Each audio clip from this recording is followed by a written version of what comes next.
जय हिंद। देखिए 2 अगस्त को मोदी जी ने एक नया प्लेटफॉर्म चालू किया पेमेंट के लिए, जिसका नाम है ई रूपी। ये यूपीआई की तरह ही काम करेगा, लेकिन एकदम यूनिक होगा। इससे चोरी नहीं हो पाएगी, जिस काम के लिए दिया जाएगा वही होगा। आखिर ये वर्क कैसे करेगा, इसको समझते हैं। बड़ा सिंपल सा चीज है, ये वर्क कैसे करेगा। देखिए, जो ई रूपी आया है वो एक्चुअल में ई रूपी ना होके वो यूपीआई का ही एक एडवांस वर्जन है। देखिए रूपी यूपीआई के आगे ई रूपी कर दिए। अब यूपीआई है वो अलग टॉपिक की चीज हो जाता है। तो देखिए, इसका जो शुरुआत हुआ है 2 अगस्त 2021 को हुआ है, और यूपीआई जो था बहुत पहले से चल रहा है, 11 अप्रैल 2016 से ही चल रहा है। इन दोनों को बनाया है हमारी एनपीसीआई ने। ये क्या चीज है एनपीसीआई? इसको होता है national payment corporation of India. यही देश में जितना भी पेमेंट होता है, आप ट्रांसफर कैसे भी करते हैं पैसा वगैरह, इसी को ये सारा चीज कंट्रोल करता है। इसे कहते हैं, इसी के अंडर सब आते हैं, इसलिए इसे अम्ब्रेला कहते हैं। मतलब इसी के छतरी के अंदर सब आते हैं एनपीसीआई के अंतर्गत। अब ये कैसे काम कर रहा है समझिए ध्यान से इसको।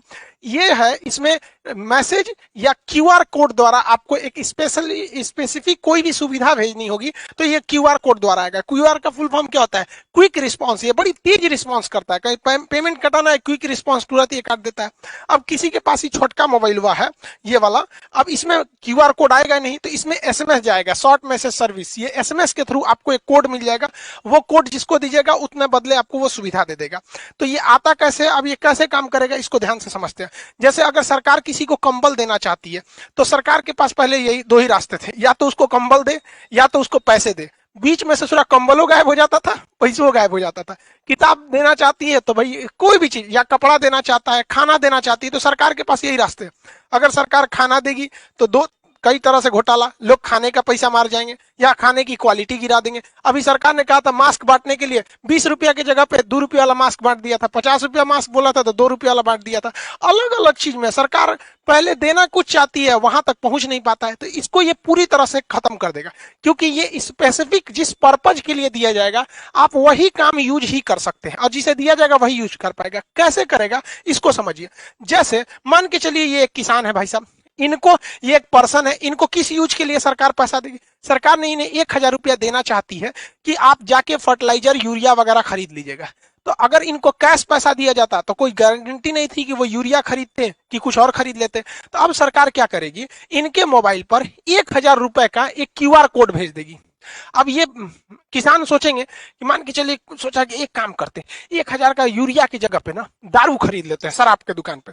तो इनके मोबाइल पे आया है 1000 का क्यूआर कोड, इनको लगेगा कि भैया कहीं चलेगा। अब ये दारू के दुकान पे जाके कहेंगे कि हमको 1000 का शराब दे दीजिए, तो वो कहेगा क्यूआर कोड दीजिए। तो शराब के दुकान वाला जब क्यूआर कोड को स्कैन करेगा ना, तो उसमें ये इनवैलिड कहेगा। क्यों? क्योंकि इस सब के पीछे खड़ा है एनपीसीआई। एनपीसीआई जो है, इसने शराब वाले को ये वाला क्यूआर कोड का एक जुड़वा भेजा ही नहीं है। मैच करेगा तब ना पेमेंट होगा, इसने भेजा ही नहीं है। इसने किसको भेज रखा है? भारत में जितने भी यूरिया के दुकान वाले हैं उनके पास भेज दिया है यहाँ पर। यानी ये क्यूआर कोड अगर इन्हें यूरिया या फर्टिलाइजर खरीदने के लिए दिया गया है, तो एक ही साथ एनपीसीआई क्या करता है, एक इनके मोबाइल पे भेजता है और एक सिस्टम में अपलोड कर देता है, किसके? फर्टिलाइजर यानी यूरिया वाले के पास। तो यानी ये वाला क्यूआर कोड ये हिंदुस्तान में कहीं भी जाएंगे यूरिया वाले के पास मैच कर जाएगा, बाकी ये किसी को दिखाएंगे मैच नहीं करेगा। तो देखिए, इनको 1000 का यूरिया भी मिल गया, चाह के भी इसका दूसरा यूज नहीं कर सकते। जैसे मान के चलिए ये बाबा है, इनको 2000 रुपए का इलाज कराने के लिए सरकार ने पैसा दिया कि भैया आप जाइए 2000 रुपए का इलाज करा लीजिएगा, ये फलाना दवा खरीद लीजिएगा, आपके बुढ़ौती के लिए काम आएगा। इन्होंने सोचा 2000 रुपया का हमारे पास क्या आ गया है, क्यूआर कोड आ गया है। एक काम करते हैं, 1000 रुपया का दवाई खरीदेंगे, पहले चलते हैं पोता के लिए ना खिलौना खरीद लेते हैं। हमारा पोतवा बड़ा हो गया, देख रहे हैं सीबीएसई बोर्ड वाला है यहाँ पे, इसके लिए सोचेंगे खिलौना खरीदने के लिए। अब खिलौना के जहाँ पे बिल बनवा लेंगे और कहेंगे देखिए हमारे पास 2000 का क्यूआर कोड है, आप इसी में से काट लीजिए। बस लो, खिलौनवा के दुकानिया वाला उस पर क्यूआर कोडवा को स्कैन करेगा ना, तो कहेगा इनवैलिड। काहे? ई भैया ई बैठल है कौन? एनपीसीआई। ये बहुत होशियार है। जैसे ही सरकार क्यूआर कोड देती है तो 2 गो देता है, एगो ई बाबा को देगा और जो दवाई इनको लेना है उस दवाई वाले के पास भेज देगा। इसका मतलब इनका 2000 का क्यूआर कोड इसका जो जोड़ा है मैच करेगा तभी ना जी। जैसे ताला चाबी मैच करना चाहिए कि नहीं करना चाहिए, तो इनका जोड़ा जो मैच करेगा दुनिया के किसी चीज से मैच नहीं करेगा। वो जब भी मैच करेगा तो दवाई वाले से मैच कर जाएगा। अभी जाएंगे 2000 रुपये जहां दवाई वाले को देंगे वो स्कैन करेगा, धड़ाक से हो जाएगा। यानी ये क्यूआर कोड जो एनपीसीआई देगी ई रूपी के तहत वो जोड़ा में देगी, एक आपको देगी एक दुकान वाले को। इसीलिए कहता है जिसको देगी वही यूज करेगा और जिस काम के लिए देगी वही काम कर सकते हैं। एक और एग्जांपल समझते हैं। मान के चलिए आजकल एजुकेशन में महिलाओं को एजुकेशन बहुत जरूरी है, तो महिला एजुकेशन के लिए बबनी को पैसा दिया गया कि जाओ तुम 5000 का किताब खरीदो, तुम पढ़ोगी देश आगे बढ़ेगा। तो 5000 रुपए की किताब के लिए इनके पास क्या भेज दिया गया, क्यूआर कोड भेज दिया गया, क्विक रिस्पॉन्स, तुरंत इनको पैसा मिल जाएगा। ये सोचेगी, सोच रहा 5000 की किताब खरीदने से अच्छा है ना चलते हैं ब्यूटी पार्लर में मेकअप करवा लेते हैं। मेकअप में बहुत पैसा लगता है, कुछ कुछ कुछ कुछ पोत देती हैं सब, एगो झाड़ू रख ले रहती हैं छोट साइज का, अखिया उठा देती हैं, ऐसे छज्जा जैसन बना देती हैं सब। तो मान के चलिए मेकअप करा लेगी। अब मेकअप करेला के बाद कहेगी देखिए हमको मोदी जी ना 5000 रुपया का क्यूआर कोड दिए, आपको पैसा चाहिए था, लीजिए स्कैन कीजिए। तो निकालेगी स्कैन करने के लिए, ब्यूटी पार्लर वाला कहेगा नॉट मैच, जा एक और तो मेकअप हो गया, अब मैच ना करेगा। काहे कि जो एनपीसीआई है ना इसने क्या किया है कि 5000 रुपया का क्यूआर कोड एकरा मोबाइल में तो भेजबे किया है, साथ ही साथ जिस किताब के लिए भेजा गया है वो किताब कहां कहां बेचती है, जहां जहां वो किताब बिकती है उस दुकानदार के पास भी है वहां पर, तो वही किताब ये वाले में मैच करेगा। समझ में आ गया कि नहीं आ गया?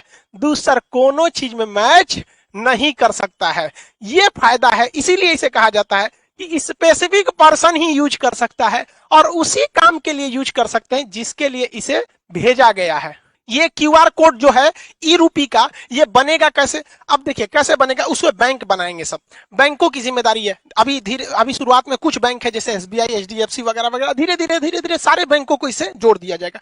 बैंक के पास ही ये अधिकार होगा ये प्रीपेड सर्विस देने के लिए। जैसे मान के चलिए बहुत सारी कंपनी है, डेल कंपनी है, अमेरिका की डेल कंपनी या कोई कंपनी है, वो चाहती है अपने किसी वर्कर को मुंबई भेजी है काम से कि अब मुंबई में उसको रहने के लिए बढ़िया होटल चाहिए, तो उसने वर्कर को दिया कि लो भैया 20,000 रुपया तुम ताज होटल में रह जाना, क्योंकि मेरी कंपनी का नाम होगा, ताज होटल में रहोगे तो। लेकिन वर्कर सोचेगा ताज होटल में ना रह के कोनो और होटल में रखते तो पैसा बचा लेंगे, तो कंपनी को लॉस लगा कि नहीं लगा? तो अब कंपनियां क्या करेंगी, धीरे धीरे जब ये एडवांस होगा तो वो क्या करेगा, डेल कंपनी किसी बैंक को कहेगा कि हमको 20,000 रुपया का ताज होटल का एगो कूपन दे दीजिए, क्यूआर कोड दे दीजिए। तो ये 20,000 का देगा तो कुछ अपना चार्ज भी लेगा, 20,000 का देगा। तो अब बताइए ये आदमी जो कंपनी थी या सरकार थी उसने कूपन बनाने को दिया, तो ये बैंक किसको रिक्वेस्ट भेजेगा, एनपीसीआई को। ये 1 सेकंड के अंदर अंदर इसको कोड बना के दे देगा। एनपीसीआई 3 गो कोड बनाएगा। पहला एगो रखेगा अपने पास कि बाई दी में कोई विवाद हो गया तो हम मैच कर लेंगे, एगो उस वर्कर बाकी बैंक को दे देगा। तो बैंक किसको देगा, एगो वर्कर को कि हाँ भैया ले जाइए आप ताज होटल में रुकिएगा। एगो स्कैन करने के लिए कहां चल जाएगा, ताज होटल के पास। अब लो तुम ओबराय होटल में लगाओगे, किसी और होटल में लगाओगे, वो सुनबे नहीं करेगा। क्यों?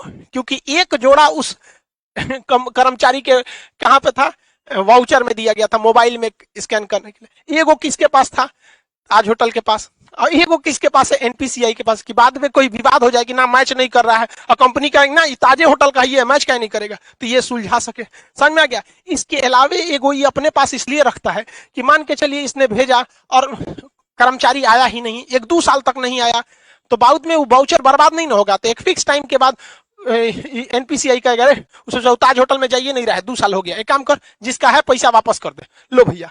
तो इतना वेल डिसिप्लिन हो जाएगा ये चीज जिसका कोई हद नहीं। अब सरकार पहले याद कीजिए, पहले राजीव गांधी जब प्रधानमंत्री हुआ करते थे उस समय की बात है, वो कहते थे 100 रुपया भेजती है सरकार तो 55 रुपया पहुंचता है। अब बताओ भाई, अब तो इसमें टेक्नोलॉजी का है, 100 रुपया भेजेगी सरकार तो 100 रुपया पहुंचेगा, और जो ने चीज काती भेजेगी वही चीज में पहुंचेगा, क्योंकि उसका जोड़ा 3-3 को बनाया है। एगो एनपीसीआई रखा है, एक जिसके लिए आपको भेजा है, दूसरा जहां स्कैन करेंगे वहां पे।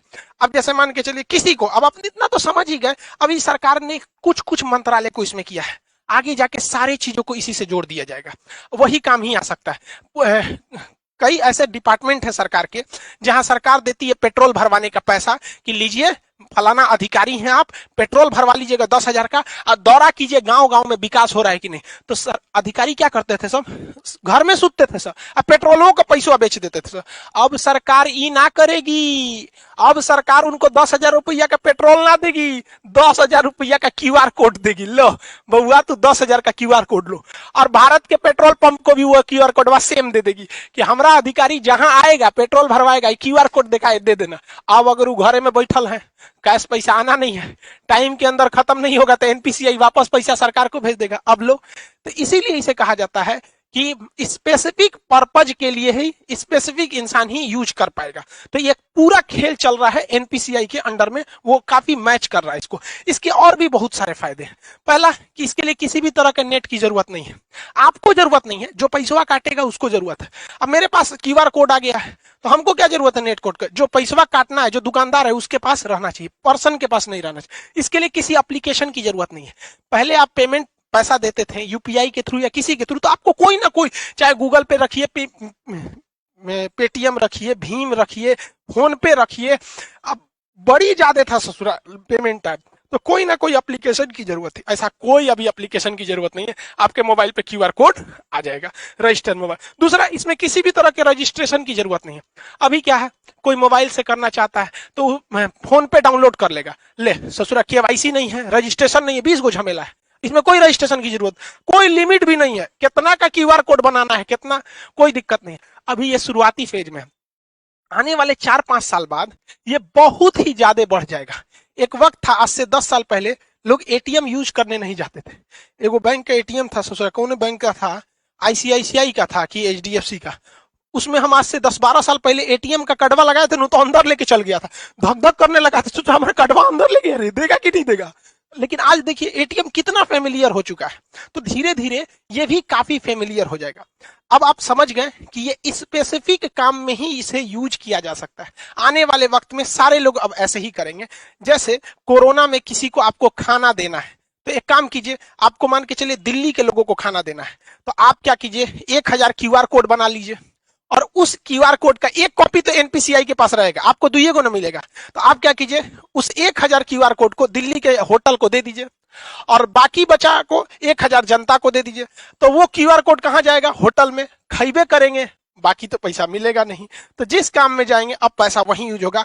बहुत बहुत धन्य है भैया ये टेक्नोलॉजी जो आया, अगर ये टेक्नोलॉजी नहीं रहता, नेट इतना नहीं रहता, तो बहुत ये सब चीज बहुत मुश्किल थी। और एक तरह से अगर आप देखेंगे ना, तो डिजिटल इंडिया का यही फायदा है। और डिजिटल इंडिया को सफल बनाने में सबसे ज्यादा अगर कोई योगदान है तो जियो ने, जो शुरुआत में फ्री दिया, लोगों को इतना ना आदत दिला दिया कि लोग अब डिजिटल हो गए। पहले डाटा बहुत महंगा मिलता था, 999 में 1 GB ऐसे करके 3G मिलता था, और रात भर अगर डाटा ऑन हो गया, सुबह उठते आदमी देखता था डाटा ऑन, अरे बाप मर गए रे ससुरा, सब उड़ जाएगा। आज कोई टेंशन ही नहीं, सबका डाटा हमेशा ऑन रहता है। तो इसमें जियो ने भी बहुत ज्यादा योगदान दिया है, दुनिया में सबसे सस्ता डाटा हम लोग को देकर। आई होप आप इसको समझे होंगे। मिलेंगे नेक्स्ट क्लास में। जय हिंद।